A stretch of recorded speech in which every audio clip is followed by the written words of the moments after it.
All right, folks, we're back with you live on BIC Radio. What show is this? Underground Radio. And, hey, we're number one on, Mr. Google. I never met him personally, but if you go to Biker Bands or Biker Radio, we're the number one on Mr. Google's Google thing. So we want to thank Mr. Google. He has no idea what a motorcycle is. But we got to love him anyway. He's got us on the top. I think Gary had something to do with that. That's pretty good.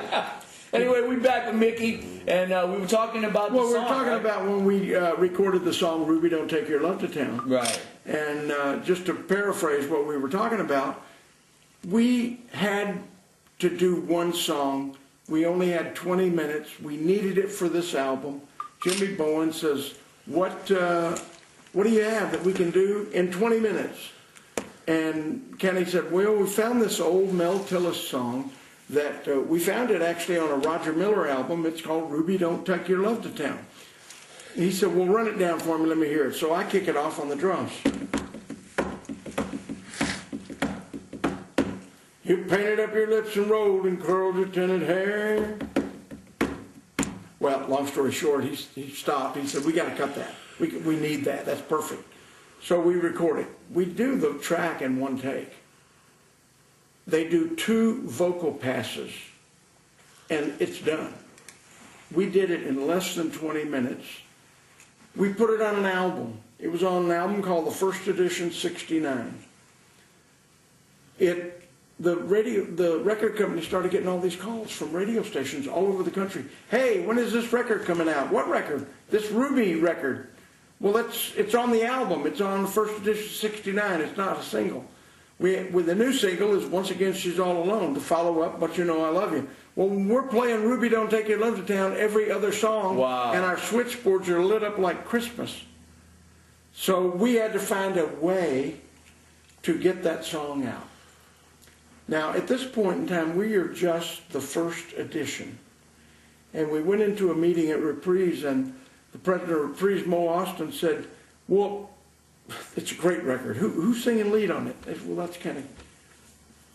Here's what we're going to do. We're going to put this record out as a single under the name Kenny Rogers and the First Edition. That way, the First Edition record can still stay out, and now we'll have Kenny Rogers in the First Edition. And that opened the door for Kenny, huh? We thought, well, okay, when that record dies down, if it does anything, we'll go back to just being the First Edition. Yeah. But the record was so big that we were afraid it might look like Kenny left the group if we took his name off. So that's how we accidentally became Kenny Rogers in the First Edition. I think it could have been Mickey Jones in the First Edition, which really has a much better ring to it for me. Yeah. But I guess we can't complain. There's something that we had a lot of hit records. There's something that you taught me when I first met you, and I tell other people that now, and it makes me look cool. People that are entertainers, band guys coming up, girls too. I go, there's show business is 2 words. That's right. Show and business. And boy, I know what I'm talking about now. Absolutely. And I go, you can do the show, but if you don't know the business, the show and business ain't never going to work out. I tell people that all the time. Yeah. Because I was so enamored with wanting to play music and the show, do what I did. Yeah. I never thought about the business. They'd give me a check. Okay, good. Right. Never thought about it. And then I realized publishing. The people who publish the songs I wrote own the whole song, are making half of the money. Why don't I publish it? Start your own publishing company. So I started my own publishing company. And I tell young people today, when you think of show business, there is the show, but there's also the business. And you owe it to yourself, as much as you may love the show, to dig in and take care of your business. Yeah. Because if you don't, somebody else will, and they're going to make the majority of the money. And then you wind up like Johnny Hooker and them, where they used to do a whole album for a pack of cigarettes. They and a got bottle of so whiskey. ripped off in the music business in those days. Yeah. One of my best friends, Jimmy Rogers, had a huge hit record, Kisses Sweeter Than Wine, Honeycomb, tons of hit records. And he was on a label called Roulette Records, and he never got paid. And they were huge, #1 records. And he and his manager went in to Morris Levy, who owned Roulette Records, and said, we want to do an accounting because we haven't been receiving any royalties for Honeycomb, Kiss Us Free the One, nothing. He said, so we want to have our people do an audit of the books so we'll know where that money went. He said, so you want to audit my books, do you? He said, yeah, we need to see the accounting on where this money went. He said, no problem. And he reached down in a desk drawer and pulled out a 45 and he slammed it down. He said, now let's talk about some auditing. You sure you want to look into my books? And that's the way the music business was. Back in the day. Nobody questioned those guys. Oh, I know. It's like Buddy Holly, Yeah. great example. Buddy Holly, if you look at his record, That'll Be the Day, his first huge hit record, there are two names as writer. Buddy wrote it, but there are two names as writer. There's Buddy Holly, and there's, I can't think of it. But he owned the publishing company, and he took half of the writing of all Buddy Holly's songs. And just didn't know because So, they didn't have you back then to say show and business. That was in Clovis, New Mexico, where that happened. Hey, so how was it to hang out and meet Frank Sinatra and those guys? Oh, gosh. Sinatra was the coolest guy, literally the coolest guy. We think we're cool when we're riding. Sinatra was the coolest guy you'd ever meet. And he was not a big guy. I towered over Sinatra. Yeah. But I always called him Mr. Sinatra. And he hated when people he didn't know would come up and slap him on the back. Hey, Frank! He hated that. Yeah. I always called him Mr. Sinatra, and I always said, sir. And one night, he was at the crap table. We always worked the Calneva Lodge in Lake Tahoe. And he's at the crap table, and I walked by. He said, Mickey, come here, Mick. And I said, yes, sir, Mr. Sinatra, what's up? He said, I want to tell you something. I said, yes, sir. He said, you always say Mr., and you always say sir. And I want you to know I will never forget that. You have my respect because you give respect. And I said, well, my parents raised me that way.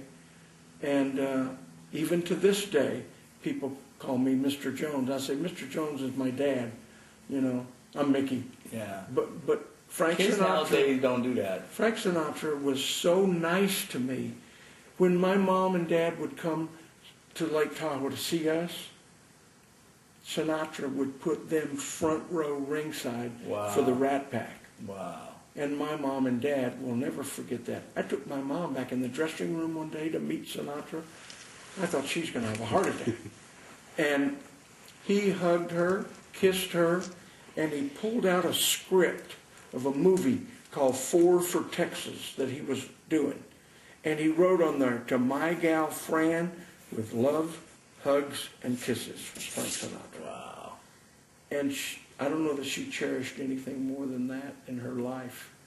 But Sinatra was as good as it gets. It doesn't get any better than Sinatra. That's absolutely the truth. And what about Steve McQueen? Did you ever do anything with Steve or meet him or anything? I'm working with Johnny Rivers.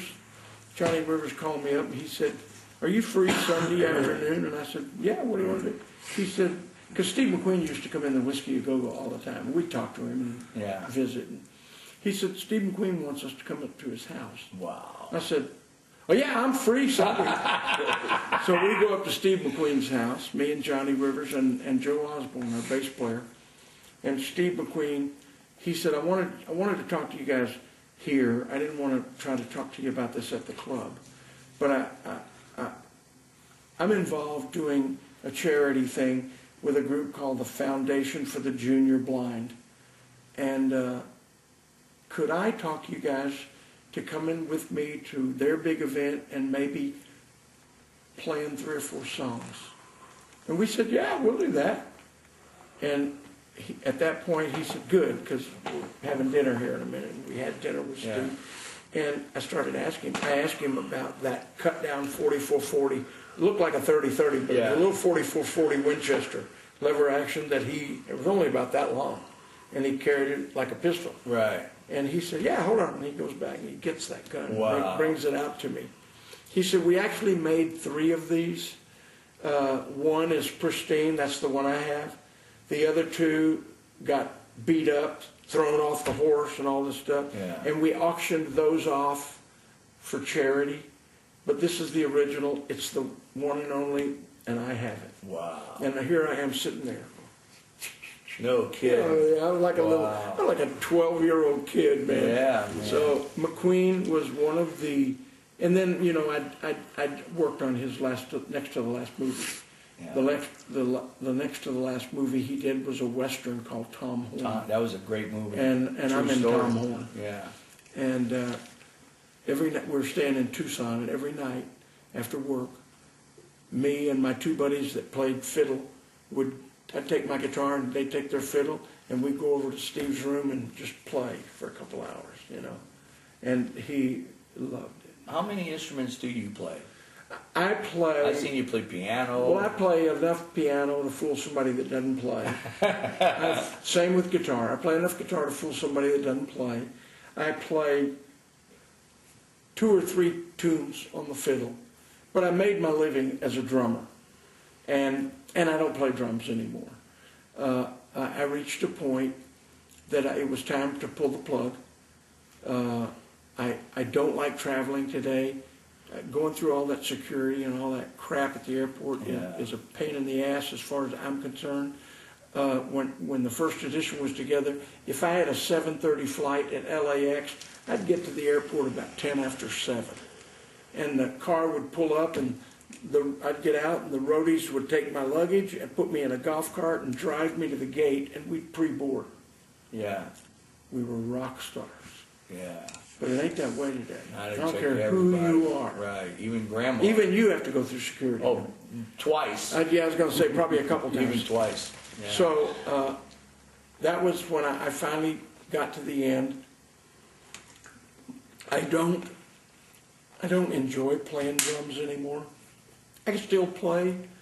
I don't have the chops that I had when I was doing it every day, but I can still count to 4. You played hella drums And, on my song about the 5-ball blues. That was fun. What's about this Hall of Fame drums? There's a magazine called Classic Drummer. In fact, I'll get you one. I only have a couple, but I'll give you one. And they are working they did a nice 14-page story on me, and they gave me the cover. And they're trying to get me nominated to the Rock and Roll Hall of Fame. And which nobody knows how large that is, because there are only 2 drummers in the Rock and Roll Hall of Fame. When you think of drummers in the Rock and Roll Hall of Fame, well, the Beatles are in there. Wait, Led Zeppelin is in there. Well, certainly, if the group is in there, the whole group is in there. Right. But to be in the Rock and Roll Hall of Fame, just as a drummer, Individual, yeah. there are only 2. Wow. Earl Palmer, who played on all those great hit records for Fats Domino and Little Richard. They recorded at Cosmo in New Orleans. And Hal Blaine, who played on every hit record that Earl didn't play on out of the West Coast for 20 years. I have 17 gold and platinum albums, and I'm proud of that. Hal Blaine has 160 Wow. gold and platinum albums. So this guy he's the best. In fact, one day when you have some time, I'm promised I'm not allowed to make a copy, and it's not available yet, but there's a DVD, a movie, a documentary called The Wrecking Crew, and it's about that small little core of musicians that played on every hit record out of LA for 20 years. And it's the best film you will ever see. I know Leon Russell played on a lot of... Leon Russell's yeah. part of the Wrecking Crew. Yeah. The Wrecking Crew was Tommy Tedesco, one of he was the Mr. Wrecking Crew. Yeah. Great guitar player. Glenn Campbell was part of the Exactly. Wrecking Crew. Yeah. Don Randy played keyboard. Leon Russell played keyboard. Hal Blaine and Earl Palmer were the drummers. Yeah, Leon's been on so many different albums. Carol Kay was the bass player. Yeah, I mean, and they're all in this movie, The Wrecking Crew. yeah. You know, except Tom. Well, Tommy's in it. Tommy's died, but one day when you're down here, you have some time. I'll make you watch that movie. I appreciate it, man. Folks, we're talking to Mickey Jones, and yeah, I would say on my thing, jack of all trades, master of none, but I'd have to say jack of all trades, master of all. This guy's